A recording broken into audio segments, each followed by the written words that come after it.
네, 오늘은 시장도 시장이지만 개별 종목들의 실적 내용에 조금 더 집중하셔야 되겠습니다. 삼성전자 실적 잠정치에 이어서 확정치가 발표가 됐고요. SK이노베이션도 오늘 오전에 실적 발표가 있었습니다. 10시 들어서면서 조금 전에 기아차가 실적을 발표했습니다. 걱정이 조금 많았었던 상황에서 어제 현대차가 예상보다는 나은 실적을 내놨기 때문에 오늘 기아차의 실적, 성적 상당히 궁금하실 텐데요. 예상치와 비교해서 현재 상황 자세히 살펴보도록 하겠습니다. 일단 주가는 1%대 하락 나오고 있습니다. 매출액 예상치가 11조 5천억 원에서 8천억 원 정도 수준. 국내 쪽의 판매는 부진하겠지만 해외 공장에서의 판매 호조로 매출액 증가를 예상했습니다. 결과물은 11조 6천억 원. 예상치에 어느 정도 부합하는 수준이 나왔는데 문제는 영업이익입니다. 1조 원대를 그대로 유지할 수 있을지가 관건이었습니다. 예상치 9천억 원대로 내려갈 수도 있을 것이다. 파업과 내수 부진 탓으로 그 같은 염려의 목소리도 커지고 있는 상황인데요. 결과물이 8,620억 원이 나왔습니다. 지난해 같은 기간과 비교했을 때 늘어나기는 했지만 일단 좀 좋지 못한 수준입니다. 8,600억 원대에서 나타난 이 같은 기록이 일단은 예상치보다는 조금 못 미치는 수준으로 나타나면서 주가에 어떤 영향을 줄지는 조금 신중하게 지켜보셔야 되겠습니다. 10시부터 기아차 본사에서도 IR 진행되고 있습니다. 부분별로 어떤 얘기들이 나오게 되고 4분기 실적에 대한 전망치를 가늠할 수 있는 멘트들에서는 어떤 것들이 있는지 조금 더 지켜보셔야 되지 않을까 싶습니다. 자, 오늘 개장 직후 주가 아래로 밀린 게 64,900원대였습니다. 이로 낙폭을 조금 줄이면서 65,000원대까지는 올라갔는데요. 현재 1.2% 하락으로 65,200원대 움직임 나오면서 아직 주가 반응은 조금 더 신중하게 지켜보자라는 표현으로 보여집니다. 자, 반면에 어제 실적 발표가 있었던 종목들도 상당히 많았습니다. 내용들 살펴보자면 앞서 말씀드렸던 현대차. 예상치는 낮았는데 낮아진 예상치는 어느 정도 만족을 시켰습니다. 4분기 개선 기대감도 상당히 높아지고 있는 상황이고요. 이로 인해 주가가 오늘 조금 선전을 했습니다만 지금 보합권입니다. 22만 6,500원에 머무르고 있고요. 두산인프라코어는 기대치도 낮았는데 낮아진 기대치마저도 만족시키지 못했습니다. 이 같은 실망감들이 증권사들의 평가에서도 오늘 오전부터 드러나 있는 상황이고요. 주가 역시 이를 반영하면서 2% 이상 하락으로 반응하고 있습니다. 16,600원 가리키고 있네요. 대한항공의 경우는 예상치는 기대치가 조금 높은 상황이었습니다. 예상치를 만족시키지 못했다라는 실망감 때문에 어제 조금 부진한 모습을 보였었고요. 오늘도 2%대 하락으로 49,300원을 보여주고 있습니다. 녹십자도 어제 실적 발표가 있었죠. 제약주 전반적으로 좀 기대하는 부분들도 있었지만 녹십자의 경우는 실적 부진이라는 부분이 조금 더 부각됐습니다. 어제 내놓은 3분기 실적 시장은 만족스럽지 못했다라는 평가를 내놓고 있고요. 주가도 6% 가까이 빠지네요. 현재 15만 7,500원을 가리키고 있습니다.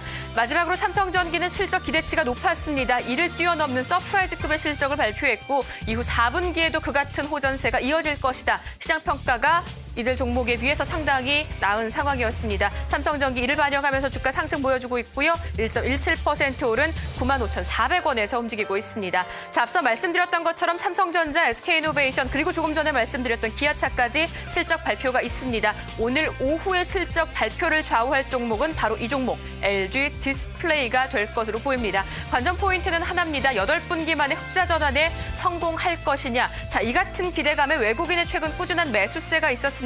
요 몇 주 들어서는 조금 외국인의 힘이 떨어지는 듯한 모습들도 나타나고는 있지만 일단 주가는 오랜만에 3만 원대를 넘어섰고요. 지금 안착을 보여주고 있는 상황입니다. 4시에 IR 예정되어 있는 상황이고요. 그 전 오후경에 나오는 실적 내용들도 좀 지켜보시기 바랍니다. 주가는 여전히 기대감 반영입니다. 1.1% 이상 상승으로 3만 850원에서 움직이고 있습니다. 자, 이렇게 종목들은 실적에 완전한 포커스를 맞춰서 희비가 엇갈리고 있습니다. 지수도 이를 좀 반영을 할 법한데요. 현재 코스피 지수 보시면 1900선, 1916포인트에 불과합니다. 1917포인트에서 시작했다가 낙폭을 줄인 것이 1920포인트밖에 되지는 않습니다. 이후 아래로 1912포인트까지 내려갔던 상황이고요. 현재는 저점에서는 낙폭 조금 줄여주면서 1916포인트 0.4% 하락을 보여주고 있습니다. 코스닥 지수가 조금 아쉬울 거라 생각 드시네요. 위에서 출발이 됐었죠. 520선 플러스권에서 출발이 됐다가 결국 하락 전환입니다. 515포인트로 그나마 다행인 것은 저점이 더 낮아지지는 않는다라는 점인데요. 현재 0.49% 하락으로 515.69포인트에서 움직이고 있고요. 코스피 200 선물지수는 250선 부근에서 움직임 지속됩니다. 역시 하락으로 0.5% 하락한 250.42포인트에서 움직임을 보여주고 있습니다. 수급 상황도 조금 아쉽습니다. 특히 유가증권 시장에서는 여전히 외국인의 부재, 기관 쪽에서도 동반 매도를 나타내주고 있습니다. 외국인 매도 규모는 400억 원, 380억 원 정도가 나타나고 있고요. 출발 이후 기관 쪽의 매도는 조금 줍니다. 어제 오늘 투신권 쪽에서 매수로 조금 힘을 실어주고는 있는데 전체적인 부분에서는 이게 조금 반영이 되는 걸까요? 일단 출발 이후보다는 기관전이 순매수 중입니다. 390억 원 매수 우위 현재 시간 가리키고 있습니다. 자, 코스닥 시장에서는 출발은 외국인이 팔았고요. 기관이 샀습니다. 그러나 강력하게 어느 쪽의 힘도 부각되지는 않았던 상황이었는데요. 현재 기관이 결국 매도 전환하면서 58억 원의 매도 우위까지 늘어난 상황이고요. 외국인은 매도는 유지되고 있지만 규모는 조금 줄고 있네요. 9억 원 정도의 순매도 가리키고 있는 가운데 개인 쪽에서는 72억 원 순매수 역시 동반해서 보여주고 있습니다. 지수 일단 코스닥 지수가 힘이 조금 빠진 상황입니다. 시가총액 상위 종목들도 이러한 등락을 여실히 보여주고 있는데요. 셀트리온이 하락 전환이 됐습니다. 지금 보시는 5종목 출발 당시만 해도 일제히 상승권이었습니다.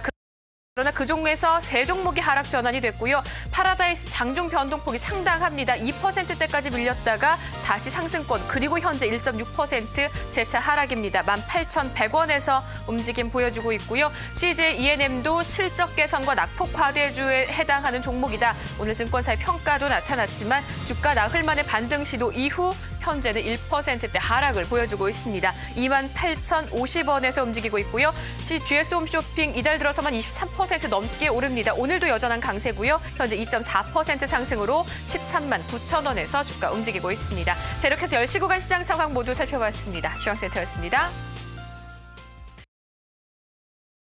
명쾌한 해답